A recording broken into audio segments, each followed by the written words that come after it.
Bienvenue à la Hoplan 2024. Donc, moi je m'appelle Quentin Negelen et je suis le fondateur de l'Alsace eSport Arena, donc, qui est une salle d'e-sport Gaming Center à Strasbourg.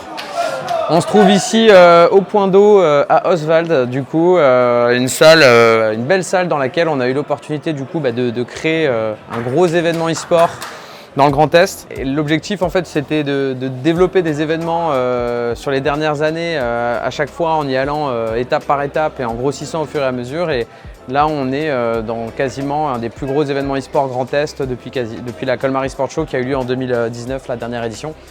Et on a à peu près un peu moins de 300 joueurs en totalité répartis sur 3 jeux donc, qui sont Smash Bros Ultimate, Counter-Strike 2 et Valorant. Il faut savoir que cette salle, elle nous permet en fait aujourd'hui d'aller plus loin nous dans notre démarche événementielle e-sportive. Donc l'objectif pour nous c'est vraiment de devenir la référence dans le Grand Est, de devenir une vraie étape annuelle reconnue autant nationalement qu'internationalement, équivalente à une Gamers Assembly, à une Lyon eSport ou à d'autres événements connus de ce type-là. On a une certaine liberté d'action et en fait nous ce qui nous plaît aussi surtout c'est de pouvoir se dire qu'on accueille des joueurs qui viennent d'une part de toute la France clairement.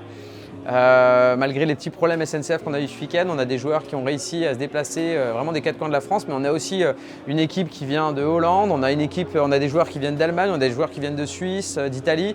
Donc en plus de faire, on va dire, rayonner un peu l'e-sport en local, on arrive aujourd'hui à aller toucher des pays limitrophes frontaliers. Et ça aussi, c'est clairement pour nous un plus en termes d'axe de développement parce qu'aujourd'hui, on a démarré il y a 3 ans à l'Alsace eSport Arena. Dans mes locaux, on a démarré à 8 équipes. Ensuite, on est passé à 10, ensuite on est passé à 12. À chaque fois, on apprend un peu de nos erreurs sur tous les événements en grossissant, donc comme je le disais, un peu étape par étape. On a fini à 16 équipes dans mes locaux, on était complètement blindés, on n'avait plus une place de disponible. Et donc c'est pour ça aussi qu'on a noué le partenariat avec le point d'eau Oswald. C'était qu'à un moment donné, on s'est dit si on veut grossir, il faut qu'on voit plus grand.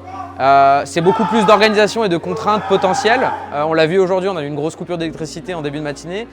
Mais voilà, Inch'Allah, je touche du bois, les joueurs sont là, comme vous pouvez le voir, c'est reparti, ils sont en train de jouer. Donc maintenant, on n'a qu'une hâte, c'est que l'événement continue dans sa lancée et qu'on puisse après tirer un peu les conclusions de ce premier gros événement Hoplan et qu'on puisse tout de suite déjà commencer à penser à la Hoplan 2 de 2025 en voyant pourquoi pas encore plus grand parce qu'on a la capacité aujourd'hui dans ces locaux de pouvoir faire encore plus grand. Voilà, en tout cas, on est très content d'être ici.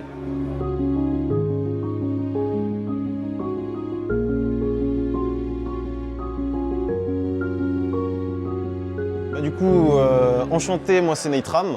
Donc, je suis un joueur de Captain Falcon sur Smash Bros depuis maintenant 5-6 ans et j'organise des tournois à Strasbourg où j'y dirige l'association actuellement depuis 3-4 ans. Donc on organise des tournois de 2 weekly par semaine, une monthly. La moitié de ces tournois s'organisent à l'Alsace eSport Arena et de temps en temps on organise des tournois un peu plus gros dont la Hoplan où il y a une partie Smash cette année. Alors je dirais, ce qui m'a parlé en fait dans Smash quand j'ai commencé, c'était vraiment que c'était une période où je jouais plus aux jeux vidéo depuis longtemps. Et en fait, il y a Ultimate qui a été annoncé et il y a eu les premiers trailers qui sont sortis avec tous les personnages. C'était vraiment un jeu qui se voulait ambitieux dans la quantité de personnages disponibles et jouables. Donc paraîtrait pour les jeux de mon enfance, de Nintendo, etc. j'ai voulu relancer le jeu. Et en fait, très rapidement, j'ai commencé à jouer, j'ai trouvé ça sympa. Le jeu avait vraiment un super bon feeling manette en main. J'avais jamais vraiment fait de jeu vidéo compétitif, mais je suis allé dans un tournoi, donc dans un bar e-sport de ma ville. Et en fait, dès le premier tournoi, ça y est, j'étais piqué, je voulais plus m'arrêter. J'ai continué à enchaîner les weekly, jusqu'à m'investir dans la scène directement en tant qu'organisateur. Alors le tournoi du jour, on organise du coup la Uplan, donc un tournoi, on a réuni aujourd'hui plus ou moins une centaine de joueurs, donc on a des joueurs d'un petit peu partout et ça fait vraiment plaisir.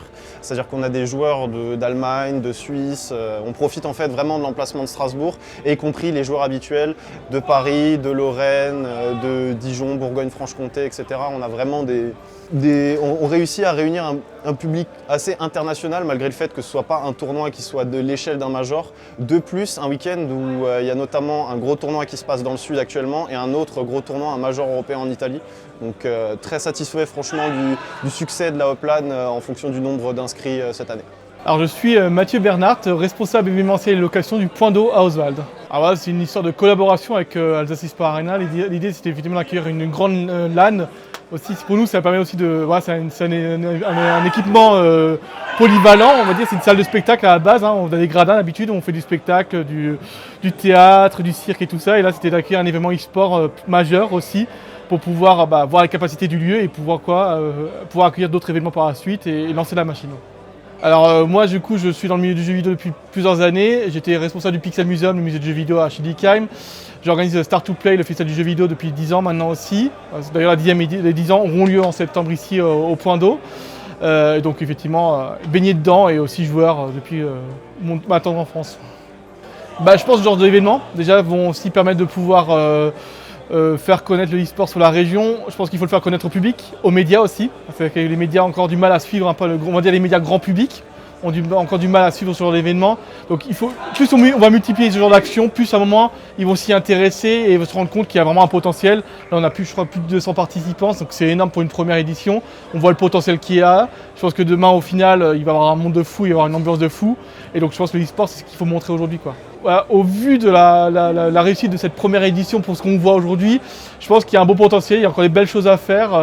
En Alsace il se passe des choses et à Strasbourg aussi. Donc je pense qu'on est à l'aube de quelque chose. Voilà.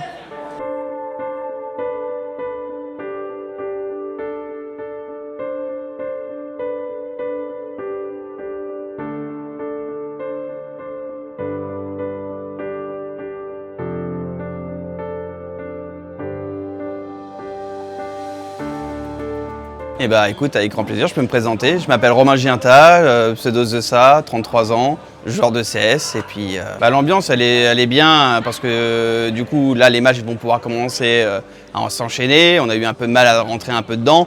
Mais là, maintenant que la machine est lancée, on est dans des bonnes conditions. Non, la pression du favori, je la ressens plus. On est là, on vient jouer, on vient pour éclater tout le monde et puis pour s'amuser aussi. Mon ressenti entre CS2 et CSGO, c'est différent. Le CSGO, c'était plus lent, tu pouvais plus jouer pour matrixer un peu tes adversaires mentalement, dans le jeu, pour leur faire croire beaucoup de choses.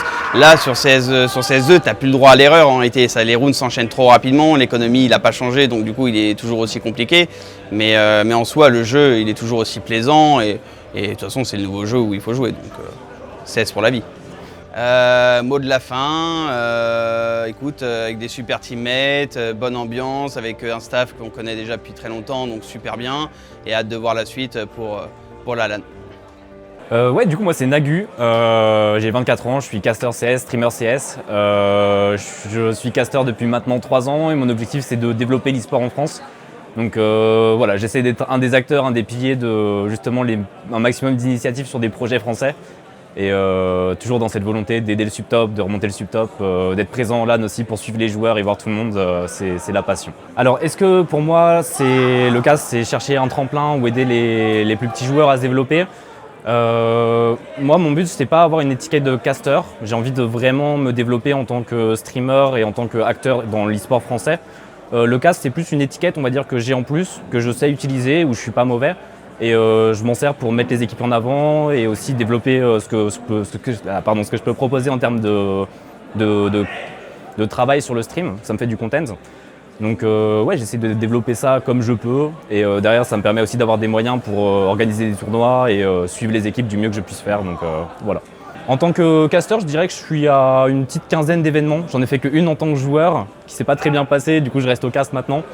Et non, ouais, ça va faire 2 ans que j'ai commencé. J'ai commencé par une Nantes Arena, je crois en 2022, fin 2022. Et depuis, toutes celles que je peux faire, je fais. Je sors d'un Tour de France l'année dernière où j'ai fait 12-13 événements. Et je vais essayer de refaire le même avec peut-être plus de dates cette année, mais toujours motivé à venir en LAN. J'ai découvert CS, c'est un ami qui me l'a acheté en 2015. J'ai commencé à jouer un peu après au jeu, j'ai très vite accroché. Et aussi bien qu'aujourd'hui, je joue à plus rien d'autre que CS. Genre sur le PC, j'ai juste CS en termes d'icônes et c'est le seul jeu auquel je joue. Et ouais, non, c'est vraiment une passion qui s'est développée avec ça. Et je suis même pas tant un gamer, je pense, dans l'âme à côté. Je suis vraiment un amoureux de CS qui reste sur l'ordi parce que j'ai eu un coup de foudre avec ce jeu, quoi. J'ai pas encore eu l'occasion de visiter Strasbourg, mais je le ferai, je pense, un peu ce soir, un peu demain aussi avant de partir. Et de ce que j'ai vu, ça a l'air d'être une très belle ville. Mais première fois que je viens, alors que je suis de Nancy, c'est un peu une honte. J'étais à Kyoto cet été, je reviens, je suis même pas allé à Strasbourg. Bon, je corrige mes erreurs, mais voilà, on va rattraper le temps perdu. Bon, en mettant de côté les coupures d'électricité, en vrai, j'ai l'impression qu'en termes d'ambiance, en termes de salle, c'est peut-être un des plus beaux événements qu'on puisse faire. Je commence à avoir un petit panel de LAN quand même en France. Et pour le coup, je pense que c'est une des salles les plus cool à vivre, que ce soit en tant que joueur ou même nous en tant que caster. Donc quelques incidents techniques, c'est la première fois qu'il y a une LAN ici, on les excuse forcément. Et j'espère qu'on aura d'autres initiatives de LAN ici, ce serait vraiment fantastique. Alors moi je m'appelle 4Kame sur CS. Dans la vraie vie je m'appelle Ulysse Thiebaud, j'ai 14 ans et je viens des Ardennes dans le Grand Est, juste à côté de l'Alsace. C'est mon frère qui m'a mis le pied à l'étrier. J'ai commencé vers les vraiment très jeune. Je pense que j'ai fait ma première game vers les 3 ans, 3-4 ans. J'ai commencé vraiment très tôt, je leur volais des fois le PC, la souris, puis je jouais un petit peu. Donc je gère CS et les cours. J'avais une plutôt bonne moyenne, je les gérais plutôt bien les deux. Donc ça permettrait de faire mes entraînements de par exemple 20h à 23h. Et sur mon temps libre où je rentrais des cours, il faut faire mes devoirs, mes évaluations, tout ça. Non, bien au contraire, au début c'était un peu compliqué de leur expliquer. Mais depuis que Jérôme Coupez m'a signé chez son agence Prodigy Agency, bah, ça va beaucoup mieux, ils comprennent beaucoup plus et depuis que j'ai fait la coupe avec lui, ils sont encore plus compréhensifs donc c'est super cool. Bah, j'aime beaucoup cette LAN. Ce qui me plaisait pas trop avec la coupe, c'était, ça peut paraître un peu débile, mais c'était les écrans. Les écrans, j'aimais pas parce que c'est des pieds assez longs et moi j'aime bien jouer collé.